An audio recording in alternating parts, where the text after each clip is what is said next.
I think a lot of people want to wait until they know there's a sure thing in order to make that jump. And I think if you're going to wait for the sure thing, it's never going to happen.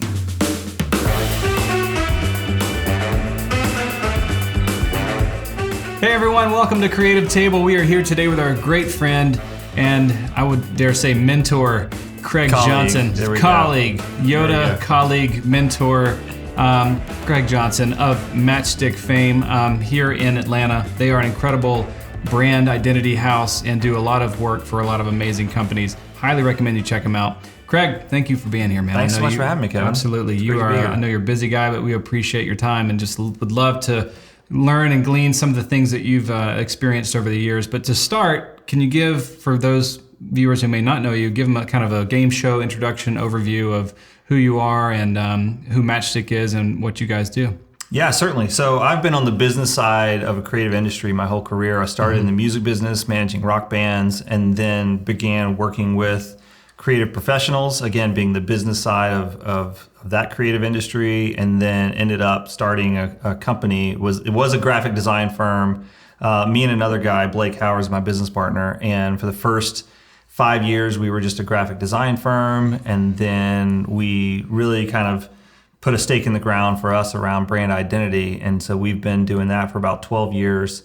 And we help organizations, reimagine what their identity is. A lot of organizations that are in growth mode or going through a lot of change, merging, acquiring companies. There's a lot of identity implications to that for organizations, and we get the great privilege to partner with them to help develop it for them.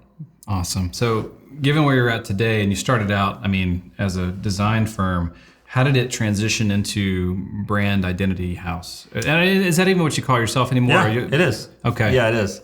And we started to say that because we were literally in a house, and then we just thought, you know what, the term house I think encapsulates more of what we want, the feel of our company to be than saying firm or agency. Yeah. But so we, really it was just responding to what was happening in the market, So we started as a graphic design firm in 2003. Between then and 2008, we did a lot of graphic design stuff. We probably did more Flash websites than anything. But that's a time when things like crowdsourcing started to come out, and online logo contests and things like that. And so we could feel that the just graphic design, basic graphic design, felt like it was getting more and more commoditized. And so we said, all right, well, what are we going to do with that? We basically have to either figure out how to be way cheaper than everybody else, or we got to figure out a way to do something, to be known for something where we can really raise our prices. And so I was less confident in our ability to become the biggest and the cheapest and be the Walmart of, graphic design. Other people were really doing that, a whole lot better than we were. And so we said, how do we go the opposite direction? And what are we going to be known for? And it was a little bit of, I was really inspired by a book by Marty Neumeier called Zag. Basically, when everybody zigs, you zag. Yep. And, we made this decision in 2008. When you think about, Facebook is coming out in 2007, social media, everybody was running towards digital and towards social. Yeah. And we were in some ways competing with those folks because we were building websites and things like that. We said, well, what if we didn't do any of that? And what is nobody else wanting to be known for? And we really just looked around and we said, well, we're super passionate about brand identity. Nobody seems to be, in the South kind of trying to stake a claim on that. So, and I think that we can figure out the money side of it. So let's go for it. So there was some of it, I want to say that it was, a lot of like strategic business discussions and things, but it, very much was it was just not. Jumping right in. It was like, I tend to make more decisions with my gut, and but I do put a high value on intuition. I think intuition is something that is often undervalued in the business world, but I think there's a lot to it. That we should listen to. And so, we said, all right, we're gonna do that. And we stopped taking any of the work that was, highly competitive, and we said we're only gonna focus on identity work. And at this point, you had just you and Blake, or was it a couple? No, we had a staff of like 8 people. And now this also was so this was 5 years in at this point. Yeah. So this is graphic design up until this watershed moment of like, okay, we're gonna go this way. Everybody's going that way. So think about this. we, in August of '08, said we are only brand identity. September of '08 was when like everything crashed in the stock market. So you took the percentage of things we do, and we all of a sudden said, we're only going to do 20% of that now. And then the stock market crashed. So it was like, not great timing in hindsight to say like, we're going to limit the amount of things we do. So we did have to, I think we were 8 people. We had to scale back a little bit to 5 people, but we were able to hold steady at that and kind of make it through. And then we eventually built out a brand strategy practice, built out a naming practice, built out a brand messaging practice. And we had to change the way we saw ourselves and say, we're not a group of graphic designers. We do brand identity, which we need more than just graphic designers in order to pull that off. And so, but we made the decision, and it turned out all right. And we had to say no to things. And I think that if you want to say yes to things, you also have to say, it's maybe more important to say no to things. And 100%. So what are we going to say no to? Man, there's so much we could talk about. Let's just back up, and I want to start from square one I know we've got creatives of all shapes and sizes watching, and so I know there's going to be filmmakers, photographers, designers, developers, and beyond. Let's say you're starting out, you've got maybe a 9-to-5 job. You're really talented. You want to start your own thing. You want to take the leap. Let's talk a little bit about how do you know when the time is right, and what do you need to have in place to do that? I think it's a great question, and I certainly don't feel like I'm an expert on the topic of when is the right time. Sure. But I do feel like a phrase I've been thinking about a lot recently, is when's the best time to plant a tree? It's 30 years ago, but when's the second best time to plant a tree? Is today. And I do think there's a lot about that. I do think that the longer you wait, if you don't have a plan, I think the harder it becomes. Now, it's one thing if you said, hey, I'm going to, reduce my living expenses. I'm going to live off of this much, and I'm going to save up to X amount. Give yourself some runway. Right. I do think that those things can be really smart. I was not that smart. Basically my wife quit her job, and I started a business, and she got pregnant with our first child all in about the same year. And so, we were scrapping, and I think a lot of people want to wait until they know there's a sure thing in order to make that jump. And I think if you're going to wait for the sure thing, it's never going to happen. And so there is an element of faith. There's an element of you got to believe in yourself. And that's not doesn't mean you shouldn't be strategic and you shouldn't, try to put a plan together.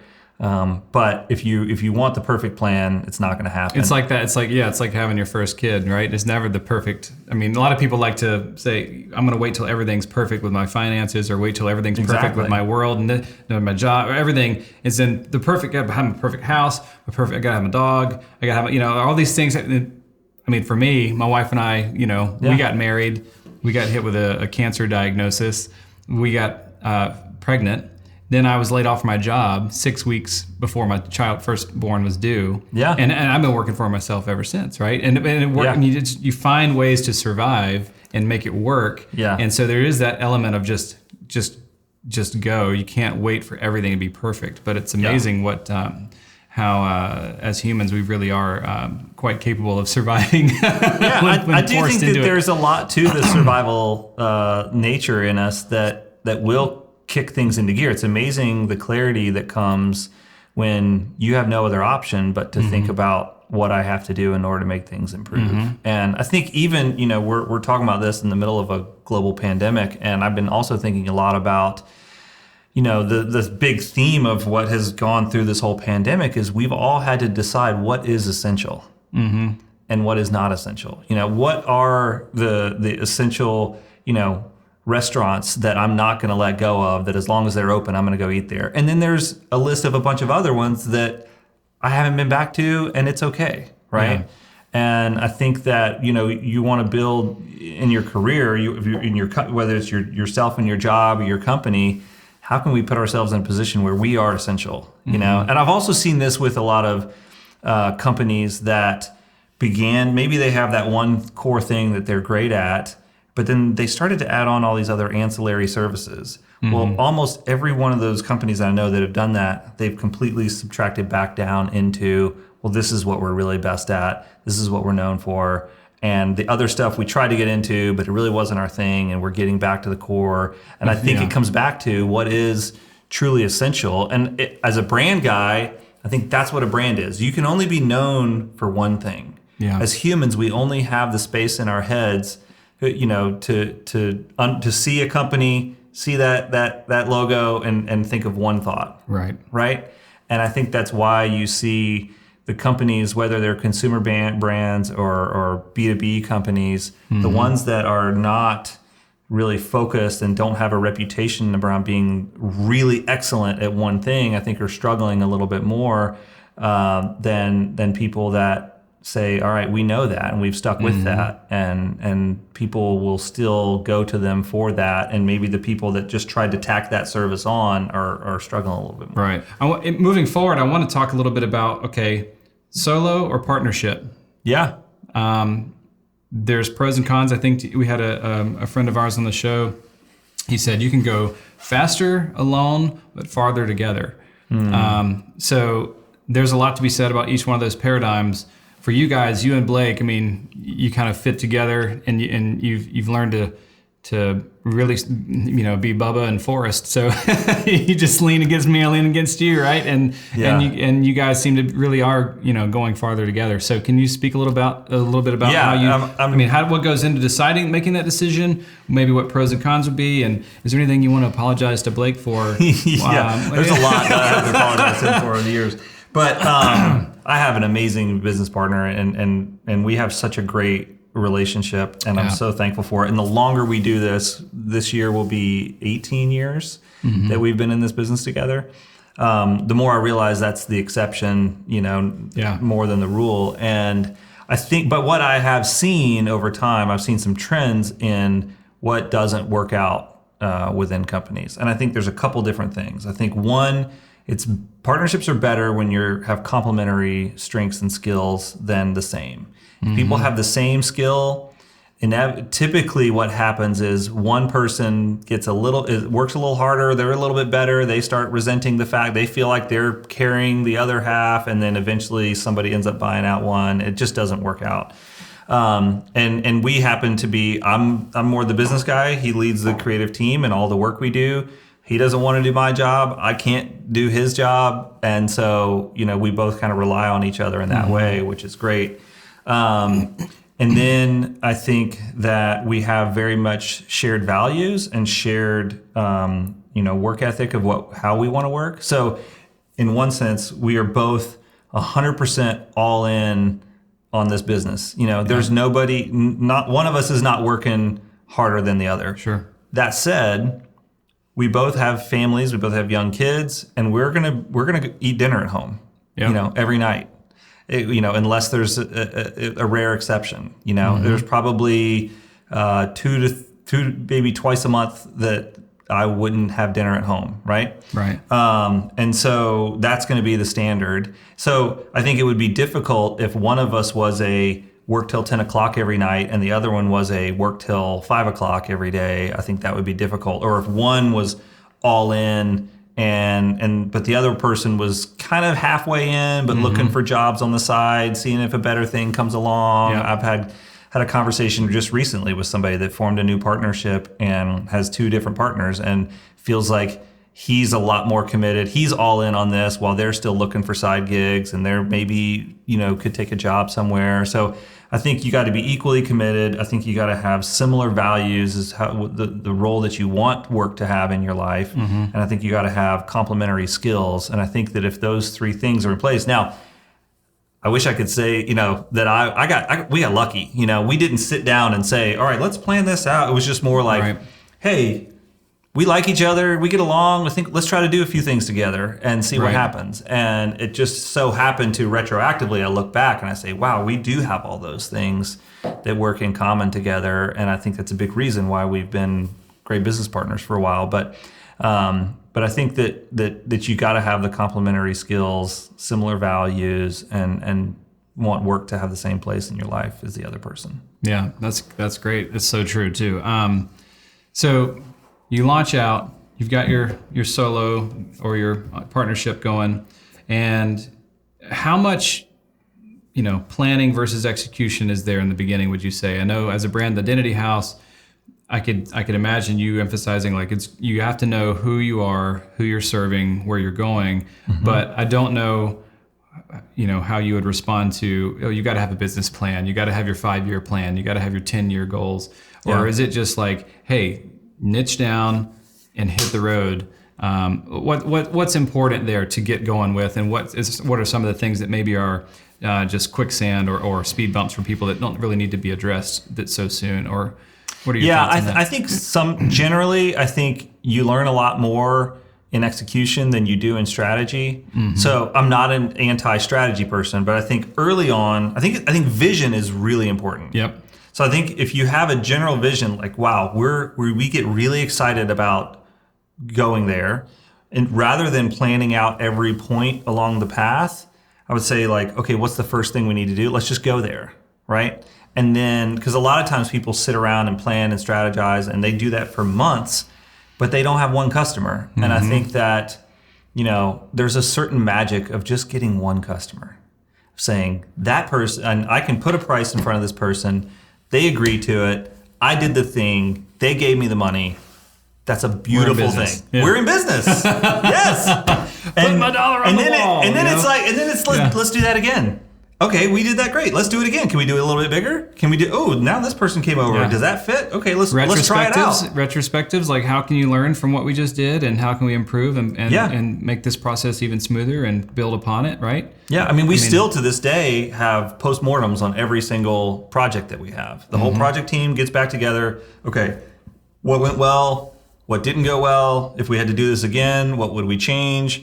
Is there anything that we need to learn from this that needs to be kind of institutionalized within the organization? Yep. Or was that just a one-time thing? Or maybe it's just we need to have that on our radar, and if it comes up again, let's remember. So your postmortems, is there a policy where the team just knows, like, when a job is done, we have the postmortem on the third day or the Monday the following week, or is it more like we schedule that? You guys schedule that every time? Yeah, the project custom isn't done until you've done the postmortem.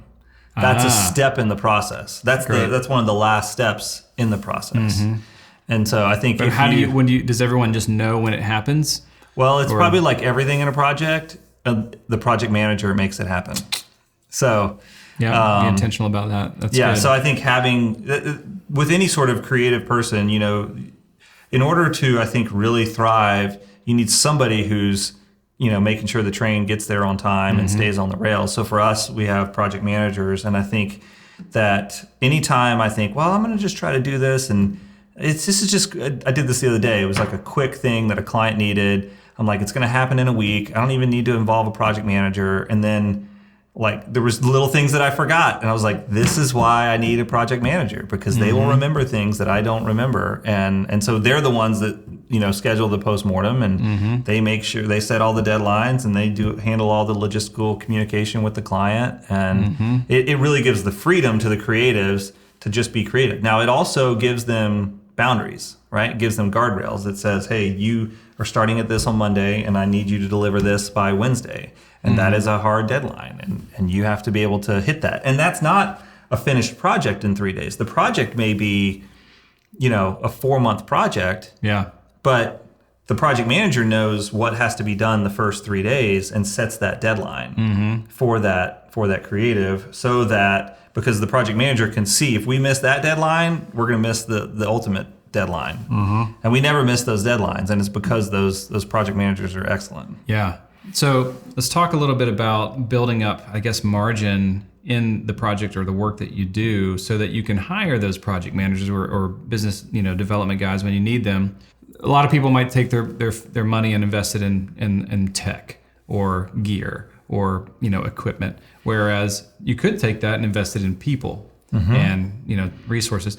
What's your philosophy around that? Like, who would be, just high level, Where's your first big expense go towards? Is it an office? Is it a computer? Is it a person, personnel, or team over? So I think you got to first know what kind of business are you in. Right. If you're creative, we're in a service business, right? So it's hard for us to grow or to have meaningful increase in our revenue without hiring people. And I think we hire people. I love when we hire another creative, because that's really more of a revenue generator than it is an expense.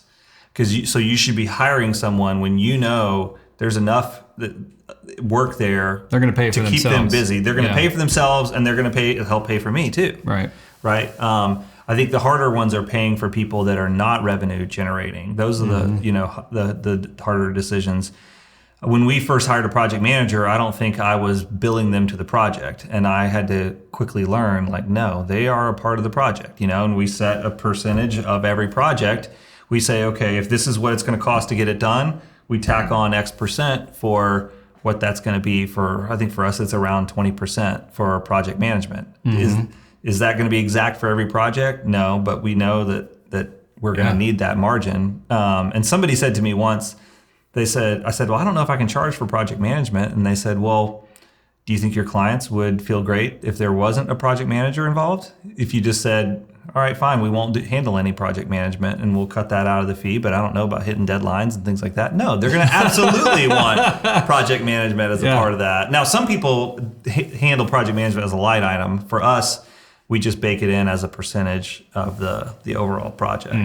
But I love hiring people that I know we have plenty of work to keep busy, because those people are revenue generators. And then you hire like an office manager or something like that. So that person obviously doesn't create any revenue, but what they should be able to do is free up other people's time who are responsible for creating revenue, right? So I do a lot of business development, and let's just say take another designer. Well, let's say when it comes to office management, me and a designer spend, between the two of us, 10, 12 hours a week, ordering supplies. Well, that's 10, 12 hours a week that I could be going and finding another client, and that person could be billing more time. We've talked in the past about those, think about it in terms of the tasks. There's the $10 an hour tasks, there's the $50 an hour task, the $100 an hour task, the $200 an hour tasks, and what those look like, and where do you, which one of those buckets do you need to be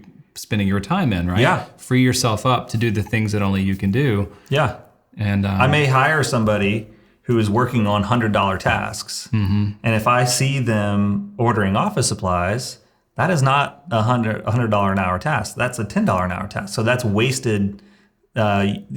There's opportunity cost there, right? We could have just made another $100. Instead, we spent, and I'm way overpaying for that person to play the role of an office manager.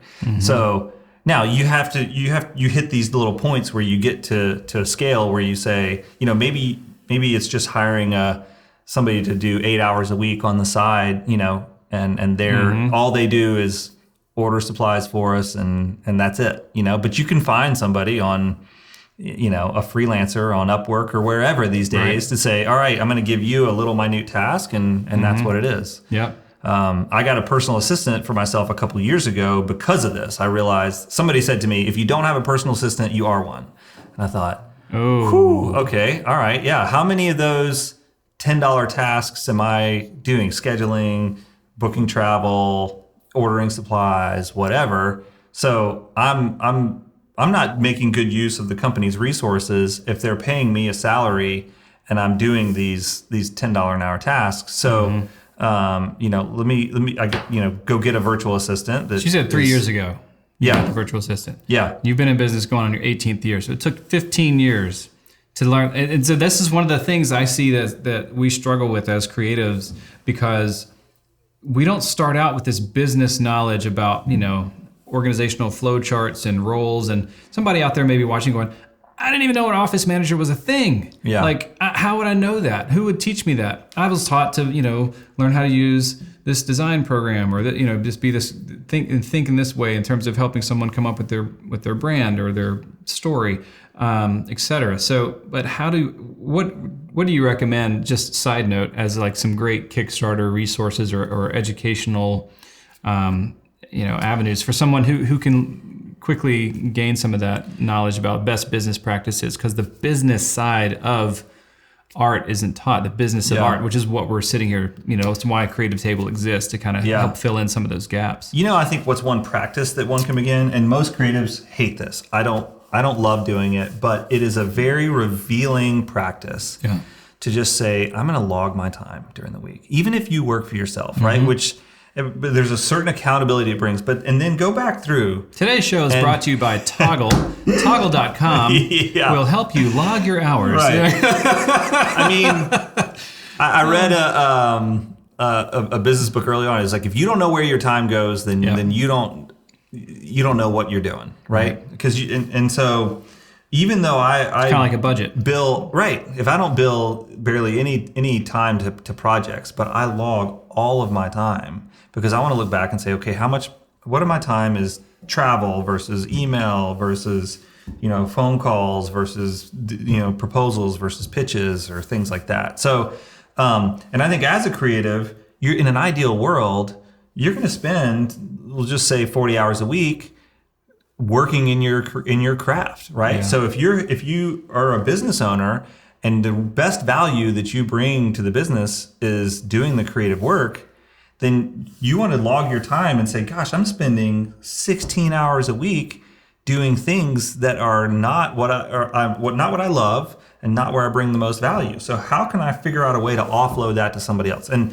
some of that may be an assistant. Some of that may be hiring a sales rep. I don't know what that is. Or just stopping doing the things maybe that are just waste of time. Yeah. Yes, exactly. Mm-hmm. But I think it's a very revealing thing. The budget is a perfect example. If we all just said, I have no idea where in the world I spend my money, then that's tough. There's a reason that companies have profit and loss statements and they have categories of where the money goes. So they can go back and audit, right? Look at how are we spending our money? We got to be able to go back and say, how am I spending my time? And I've done that in times when, for myself and for folks that work with me, and they have come to me and said, I'm just overworked. I'm working 65 hours a week and I feel like I'm never getting ahead. And one of the first things I do is I sit down, let's analyze your timesheet. Let's see, where is your time going? And we can usually pretty quickly say, all right, well, you're spending about 10 hours a week doing this thing. And sometimes it's just something like, you don't have to be in those meetings. Other people in those meetings, and they're getting everything done that we need to get done. Just don't go to those meetings anymore. We just saved yourself 10 hours. Or we say, I also wonder, is this just a busy time? Is this a trend? Or is this just like, a blip, something that just is happening? And so sometimes we can say, this one scenario, we said, all right, the last 2 weeks we're seeing in your time is, X happened and all of a sudden that brought an extra 20 hours a week in. So when that happens, you can know that these other things you're doing, you can bail out of on those certain weeks. Maybe you and I are going into those meetings together, but I can do it without you. So we can problem solve that. Do you meet with your team to review time in this way, like on a regular basis, or only when those sort of blips or emergencies pop up? It's different for different people. Is it self-regulated? I think time management is just one of the most important things as in one's career that they can figure out. Time management and prioritization, and maybe they're the same thing. But there's a philosophy out there amongst certain business owners that are like, you're a professional, be professional, right? Like, know how to, time management is just expected, as in this example, is to be part of what you do, or is it like, hey, we're going to figure this out together as we go. We're all going to have, key performance indicators, and we're going to get together and review and constantly kind of as a team go through these things. So what's your thought about that? I do think that I agree. Yes, be a professional, but did all of us just wake up one day as professionals? No, like there was a process to get there, and time management and prioritization, some people come into a career being better at that than others, right? It's something that I have teenage sons. They're starting to have to, learn that as with homework and managing extracurricular activities and all that stuff. Because my wife and I are trying to help them with that, and they're going to have to figure it out. So I can't be completely hands off, but I can't micromanage either, right? Yeah. And I think that that's a trick too. I think to expect that people are not going to need any help in their career is or any coaching is just not the case. Like everybody's going to need it. Everybody has a place where they get to go. And I think part of taking a job is going somewhere where you say, I want to learn. I want to be more like those people. And so I want to work with them, and hopefully, by osmosis, by some coaching and rubbing off, I can, continue to learn those things and hone those skills.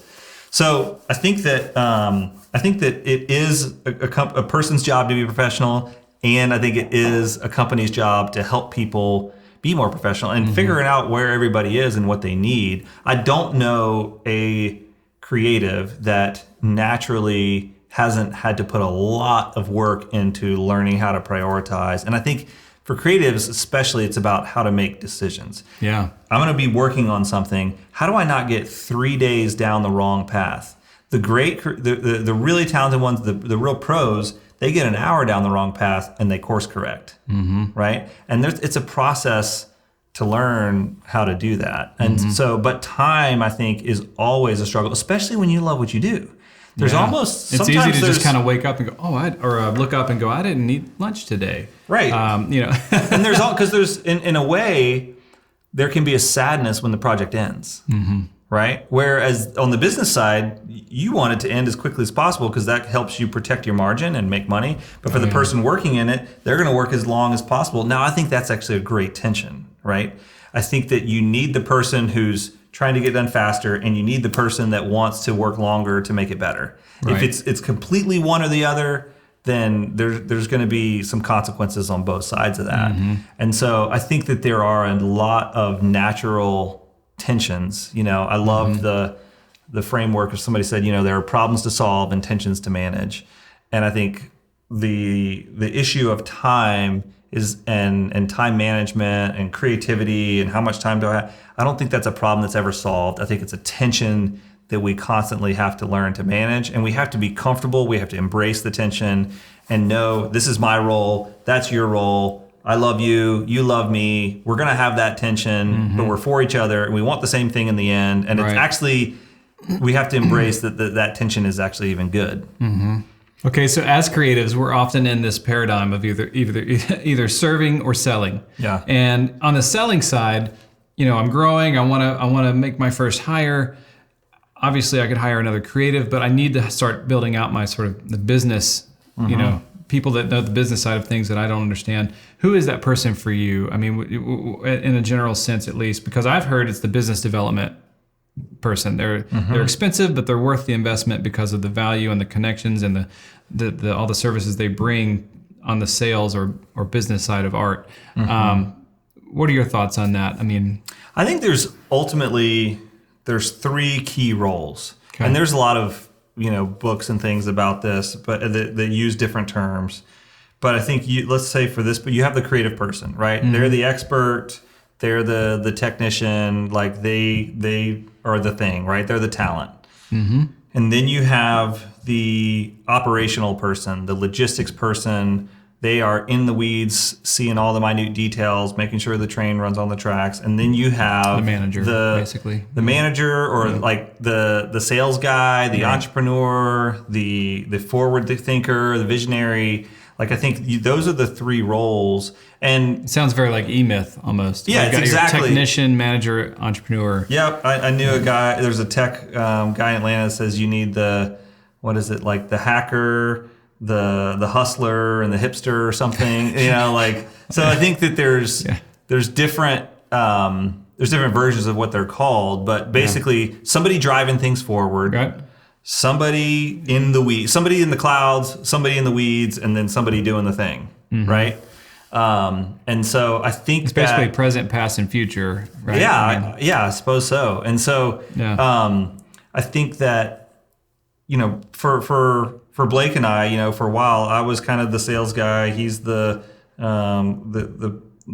creative, and then we both probably handled the operation side together, right? Like we both kind of had a second hat. And I think a lot of times as you grow, I think about my role as, okay, we're getting to a certain point, I can take off another hat. So if I have, I used to be the office manager. I would run, and I was the office intern, basically getting coffee for people. I took out the trash.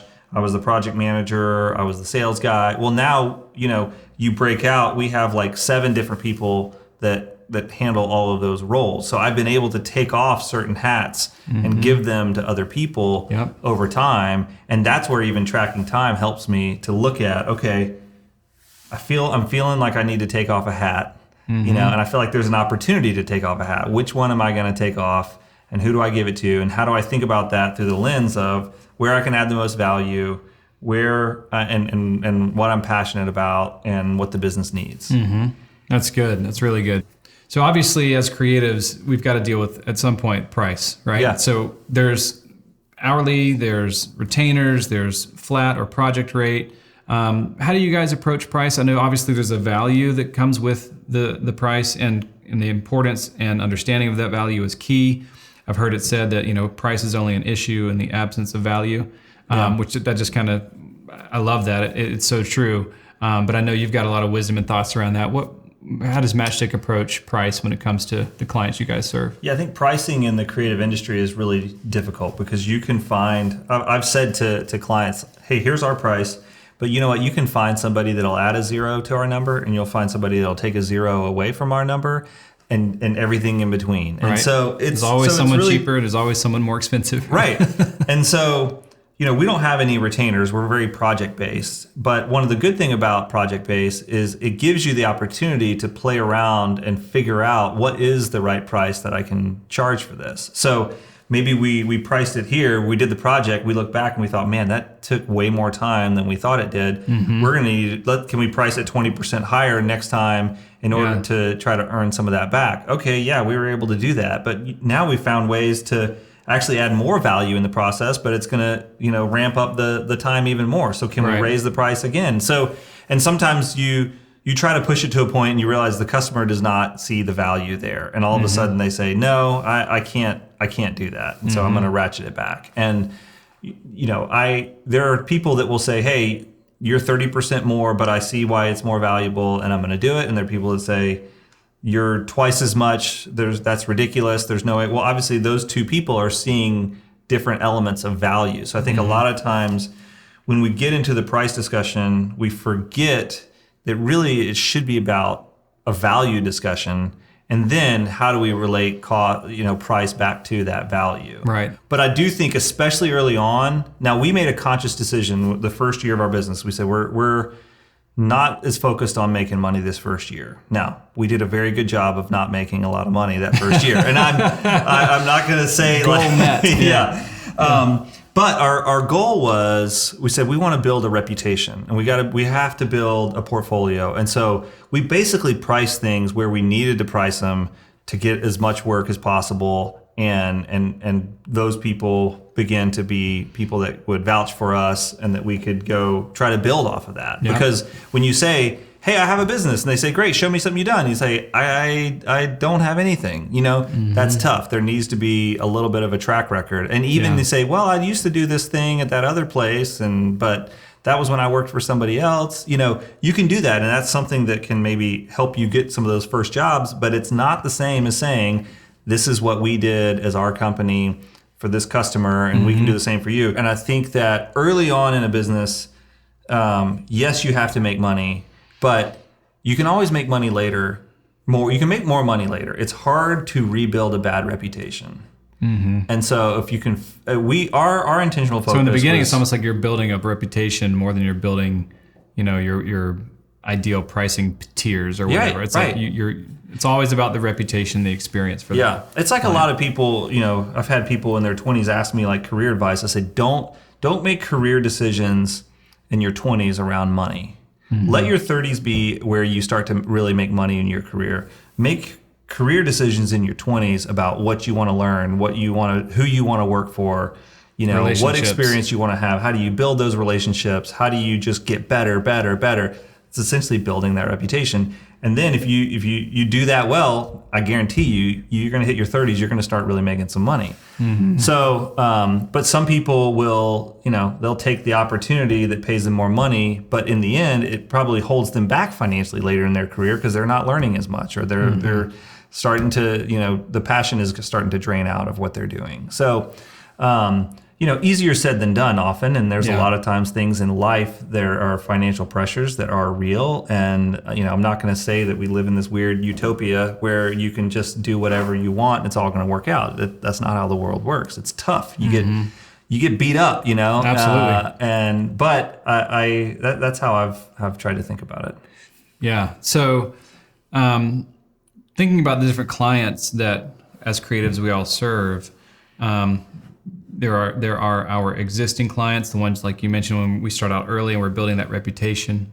Say you get into your 30s or 40s or whatever, and you cost more, but now you have these legacy clients essentially who understood and understand you to be at this tier of value or cost to them, and now you're up here. What do you do about legacy clients as you're attaining new clients and kind of bringing everybody up to the same level? I mean, do you just start saying no or pricing yourself out, or do you just keep performing work as a grandfather them in at a certain level that you've served them in the past at? Or yeah, I think that there's different ways to even look at different clients. Am I going to sometimes you take on a client at a lower cost because their work maybe is very well known, and the marketing value of working with that client is a lot greater. This is why, so I came out of the music business. Everybody and their brother would do free work for the bands that we worked with, especially, they would do it for free when the band was nothing because they thought it was cool. But then once the band gets big, they almost do it for free because then they can go tell all their other clients, hey, well, we do all this band work over here, and they leverage that for marketing, right? And so you can do it for fame, you can do it for fun, you can do it for fortune. So sometimes you can think about different clients and say, all right, this one I'm going to do at a lower price, but there's some fame that comes with it, right? Or there's some fun that comes with it. But maybe this one, gosh, it's really tough. It's going to be really difficult. I don't know how fun it's going to be, but gosh, there's a fortune to be made here, and we can do that. In an ideal world, we'd have all three all the time, but again, we don't live in an ideal world. And so, but I think that's been a good filter for me to think about, all right, why am I working with this client? And sometimes it can be, like a bad relationship. You wake up one day, you're like, why am I I don't have to do this, right? I can say no to that and say it's time to move on. And sometimes you go to those old clients and say, hey, we're going to have to raise our prices by 50%. And that they're probably going to go away. But sometimes they may say, okay, yeah, that makes sense. You probably should have done that a while ago. So I think that it's just, the fun thing is business can be just this grand experiment. You can try things and see if it works. It's a great way to put it. It is kind of a grand experiment, right? Yeah. We were talking the other day with a friend of ours about how everyone's in this game trying to just figure it out. Nobody has all the answers. Nobody has, all the playbook or the rule book. It's like everyone is kind of just finding their own path, finding their own way. Yeah. I used to think, like, just show me the way to go to get there. And I realized today, of course, there's an infinite amount of ways to get there. And I find that if you can draw a very predictable line from A to B, then there's going to be a whole lot of competition there. And that's going to drive the cost down, right? So if I can say, all right, all you got to do is go to this school and get that degree and then do this training and get that thing, you're probably, that's going to be a little bit more commoditized because it's so predictable and so, and not necessarily easy, but, people can see how to do it. And so there's going to be more people attracted to those types of industries and those type of places than the things that nobody knows how to do. That's where the real value is created, is in people that are doing things that others don't know how to do. And so I think that we have to embrace that's the great opportunity that we get to have as creatives. We're the ones that are shaping the future, and as business owners, we get to carve our own path. Nobody, has decided what it should be. We can make it what we want it to be. And you know what? If we're wrong, we can course correct. Right. But at least we get the opportunity to try. I think there's, so many people that I think start companies are people that say, gosh, I was here and I just thought that was not the way to do it. So they say, great, I'm going to break out and I'm going to do it the way that I thought that I want to do it. And probably half the time you realize, maybe there was a reason they did it that way. But, but you get to learn that yourself. Yeah. But there's still other things that you can do where you can shape that in a way that fits you. Mm-hmm. Yeah. So growing your business, how do you guys find the ideal client? The ones that the best fit for you guys. I know you've talked about taking up space, this idea of just being where they're naturally present or consciously at, like this idea of, the brand, when someone thinks this, they think, of your company. Right. I want to talk a little bit about getting clients, and then of course firing clients, because I know that's sometimes you got to let go of the bad ones or deal with the bad ones, or the miscommunications or whatever. How do you just all the mess, right? So first, I want to talk about what's the way that you guys approach acquiring new work. Is it just relationships? Is it keywords? Is it all the above? It's a little bit of all of the above. Now we do a lot in trying to get our work out in the world. We do a lot of work to try to be noticed when people are looking for things online that relate to what we do. We do a lot of work to try to have great relationships with people that are connected to things that could become opportunities. And so I think that that's worked well for us. But it's not one thing that you got to do. It's just, for us, it's been a lot of different activities that when you put it all together, it works. Wish there was just a thing to flip or a switch to, button to hit. Right. It's like saying, how do you score a goal in soccer? Right. Yeah. There's a lot of different ways and you can practice, but you still a lot of times win because their goalie kicked it in for you. Right. And you thought, well, I've been sitting here planning for 2 years on how to get the right client, and that just fell in my lap. Right. But I do think that, the people that work harder tend to be a little bit luckier, so to speak. And so, it's hard to know exactly, but the more that you can know what you're going for, the easier it is to identify that and to begin to draw that line, from A to B. But do you guys have an avatar client that you go after, or is it just kind of we have 3 different ones, and we know that they have different mindsets and they have different needs, and we're going to get to them in 3 different ways, and we kind of customize the process and the pricing for each one of those. But what we do is very similar in the midst of that. So because we have I always said that creative agencies typically have a whole host of services that they offer to one very specific target, or they have a very specific service that they can target to a host of people. Yeah. And we're more that secondary type where we have a very specific, we're very hyper-focused in brand identity, but we have a way to offer that to, an executive at a multi-billion-dollar company, or at a mid-size company that's in growth mode, or a startup, right? And we realize those are 3 different things, and pricing has to be different. The way you relate to them is different. The process is different. But what we are actually doing is the same. What we're producing for them is the same. But they value it differently. This person's thinking about the startup person's thinking about their livelihood. The person in corporate America is thinking about how do they get their next promotion. So either way, how do we make them the hero, knowing that the hero for an entrepreneur and how they become a hero is very different than how the CMO becomes a hero. So on the flip side, you have a client, you produce a work, you realize we're not going to do this again, or this was a terrible experience for both of us. Or, what is the best way, in your opinion, to go about gracefully? Almost like Dave Ramsey, I will release you to the competition. Let you fly. I will set you free. I will say that most of the time, when you just have that open conversation, I find that if I'm feeling this way, there's a real good chance they're feeling the same way too. Okay. Right? This is not, my sense is this is probably not working for either of us. We're having a lot of tough times. We're not finding a way through it. So either we gotta figure out how to have a different type of conversation and different type of relationship. And here's the things we're no longer going to do. But I think you want people that will do that. And so I think it's better if how can I help you find somebody else? And I think I always want to have that.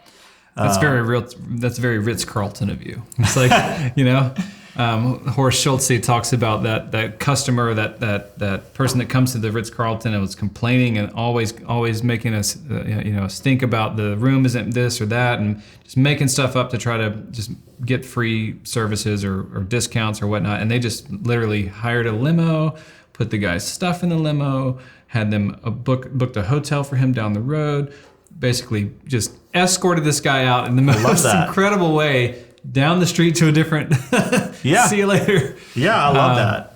And I think that there still needs to be that attitude of sometimes creatives find, I think, almost too much joy in being able to fire a client because it feels a little bit like this power move, like I'm going to fire you and I don't need you and maybe it's best we not work together, but how can I still have an attitude of service in the midst of that? 100%. Yeah. Where's your heart at with it, right? I mean, because they're coming to me because they need help. Yeah. If I can no longer help them, it's almost like maybe I can help them find somebody that can. And that's and your reputation is maintained through that, right? As well. Because if you were to just fire them, like, look at me, I don't need your work, I don't need you.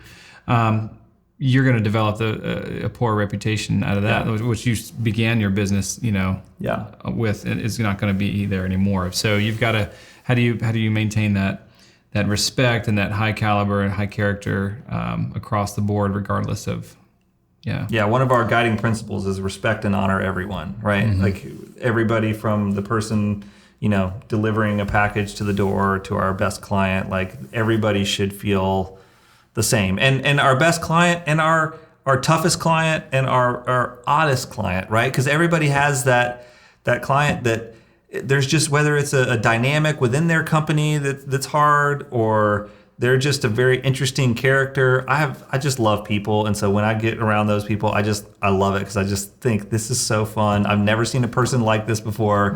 How can I figure out how to help this person? But sometimes agencies can have this culture of bad-mouthing the client, and we go in the meeting, we serve, and we get back and say, wow, that person really has no idea what they were doing. And it's like, we got to cut that stuff out. We have to, like, they are coming to us with something that's very important to them, and they're paying us a lot of money to help them be successful. They don't need us talking crap about them. You know, they need us respecting them and cheering for them and rooting them on and helping. Again, even if that means they got to go somewhere else, I can wish for them to be successful. You know, I mean, I heard that one of the best, antidotes to resentment is praying for the person what you want for yourself. So how do I help? I want to be successful. So if this person's driving me crazy, I can separate from them, but I can still want the best for them, and I can still do what I can to maybe set them on a better path. That's great. Man, I love that. So Matchstic today, where are you guys headed? What's the goal right now that you're chasing or building towards? What's got your time and attention and focus? Yeah, I mean, we've had this vision of being the branding powerhouse of the South, right? A lot of the big is that like firms, on the wall? Is that a coin? That is the branding powerhouse of the South. Yes, that is what we talk about that a lot inside T-shirts the company. Made walking around. We don't have T-shirts, so it's not necessarily a public message, but kidding. It is something that really unites us and fires us all up. And I think it helps us even strategically when we say, all right, are we gonna, start another capability, or are we going to go deeper into branding? I mean, we can come back to, well, what helps us achieve becoming this branding powerhouse of the South? And what are the things that we got to do in order to get there? And I think that there might be, certain pockets and people that maybe view us that way, but there's a whole lot we have to do to really achieve that. And so that's what fires us up. I think the opportunity to help organizations define or refine their identity to, sometimes it's coming up with something brand new. Sometimes it's just elevating and overhauling what is a little bit old and stale. But there's just such a power and a pride that people have in, having a flag that they're more proud to fly. I mean, literally, I love country flags, right? Because that's brand identity. It's just colors and shapes. But you know what? No. Like, can you ask like a patriot, like Stars and Stripes, whatever, it's just colored and shapes. Like, no, this is who I am. Right. And I can have a American flag patch on my backpack anywhere in the world. And that person, all of a sudden, they know a lot of what they need to know about me just by seeing those colors and shapes. And people inside an organization, sometimes there's a little bit of passion begins to wane over time. And a lot of what we do, it can really reinvigorate the team's passion. It reminds them, oh, this is why I wanted to come work here. Yeah. This is why I wanted to get in that industry. And all of a sudden, it's amazing when you see people, the flag is all of a sudden more places, right? And we've had a few tattoos that were made and things like that. And that's the ultimate, when you see a logo that you did turned into a tattoo. Absolutely, right? But it happens. It makes me think about culture again, and I want to ask, what do you guys do to keep things fresh and exciting and your eye on the ultimate goal and to keep the culture healthy at Matchstick? Like, what are some of the keystones that you guys do and you would recommend that people focus on? Even if you're just by yourself working on your business in the beginning, there's still a culture that you're building around what you do. So we started this culture early on of taking the retreats. We used to do them twice a year, and then we moved to once a year. Just our team. We go away, rent a house or somewhere, and we say it's our time to remind ourselves who we are, right? And to kind of spend some time to reconnect as a team, and then maybe there's some problems that we can solve while we're at it. Yeah. But and then we have our weekly all hands meetings, and we have lunch and learns a couple times a month, and trying to just sprinkle in those opportunities to connect as a team. Sometimes we'll have evening events that we'll go hang out every now and again. I think seeing your coworkers as humans and taking the time to invest in those relationships outside of the projects is super important. That's been really hard in this year when everybody's pretty much just working from home. And I was just talking with a coworker the other day that one of the things that's difficult about this is that you have in any normal meeting, right? You have a bunch of people walking into a room and you have all these side conversations and maybe you're talking and then you warm up and get your way into the meeting. And then when it's done, it winds down and you walk out and you talk to people. But right now, the way that happens with all these virtual meetings, it just boom, everybody appears and you go into the content of the meeting. And when it's done, poof, everybody disappears. And so it's tough. It's been tough. But I think, in regular times, just trying to find the right rhythms and the things that you put in your calendar. Because I find if you don't put it in the calendar, it's not going to happen. And so what are the things that at the beginning of the year, we say, we're going to go ahead and put these things in the calendar throughout the year. And that's how we know they're going to happen. And do you guys dedicate someone to managing that? Or? That's one of the things that our office manager does is help manage all those cultural events. Yeah, that's good. Okay. So before we wrap our time, because I know we could keep talking about a lot of things for a long time. Is there anything you want to say to the creatives that are watching? Things you wish you'd known when you started out, or words of inspiration or wisdom, any high-level thought that you want to mention before we wrap?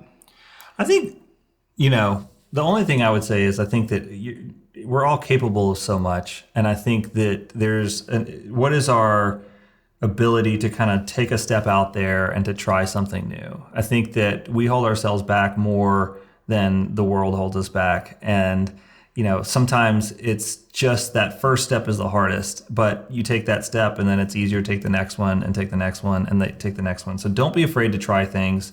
Don't be afraid, and it may sound cliche, but don't be afraid to fail.